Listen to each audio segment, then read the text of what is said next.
Halo teman-teman semua, perkenalkan nama saya Kristiana Yuli, NIM 19101095. Saya dari PKK 3 semester 4. Saya akan menjelaskan materi mengenai penalaran induktif dan hubungan sebab akibat. Penalaran induktif.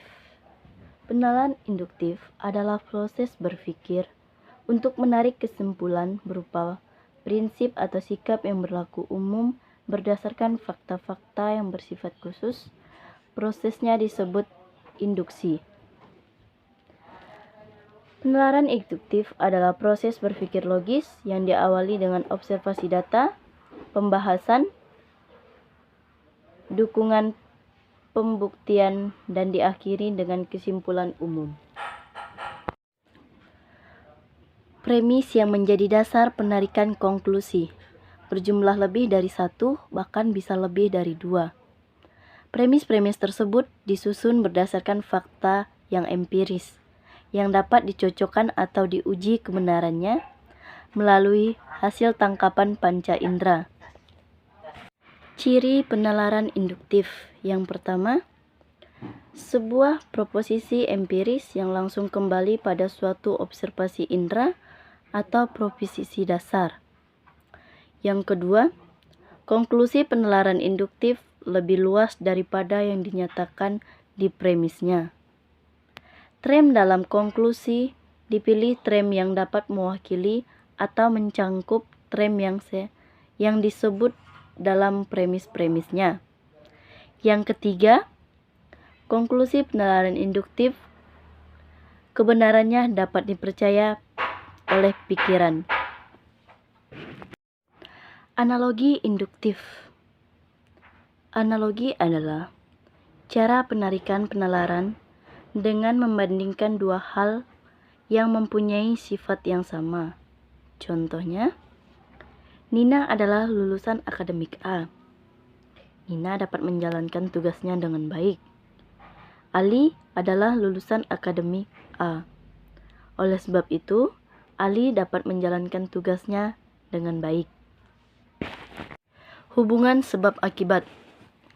Proses menyatakan hubungan dua hal yang berupa sebab sampai kepada kesimpulan yang merupakan akibat atau sebaliknya.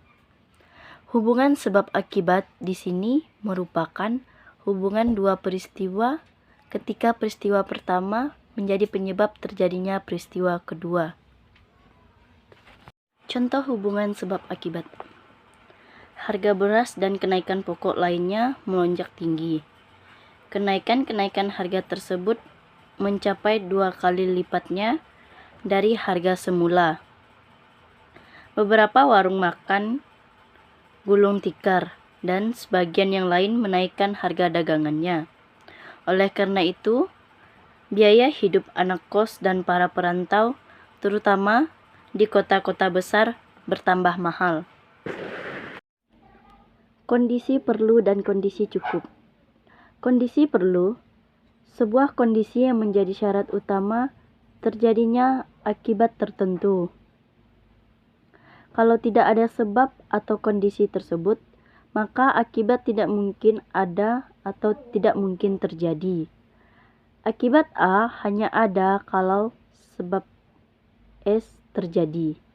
Pola A hanya terjadi kalau S ada. Kondisi cukup. Jika ada sebab, maka akibat tentu ada. Pola, jika ada S, maka ada A. Metode induksi sebab akibat C.S. Mill. Metode yang pertama yaitu metode persamaan. Disebut juga metode kesesuaian. Metode yang digunakan dengan cara mencari beberapa faktor atau penyebab yang sama yang menyebabkan kondisi atau akibat tertentu. Jika dalam beberapa peristiwa ditemukan keadaan yang sama, maka dapat disimpulkan bahwa keadaan yang sama tersebut merupakan sebab terjadinya peristiwa tersebut. Metode yang kedua, metode perbedaan.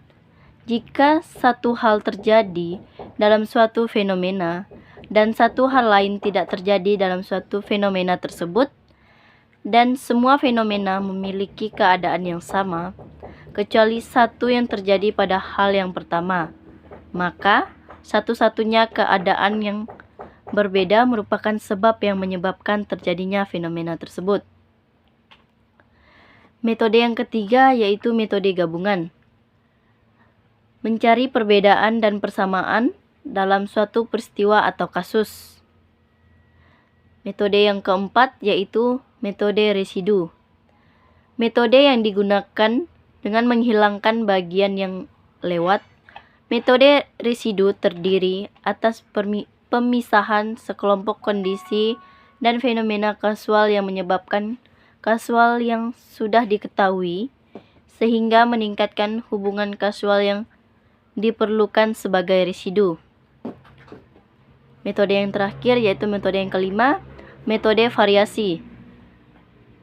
Didasarkan pada keberadaan faktor yang bervariasi dalam suatu peristiwa, serta keberadaan gejala yang bervariasi dalam peristiwa yang sama tersebut. Jika variasi dari faktor tersebut sejalan dengan variasi gejala, maka faktor tersebut adalah sebab dari gejala yang bersangkutan.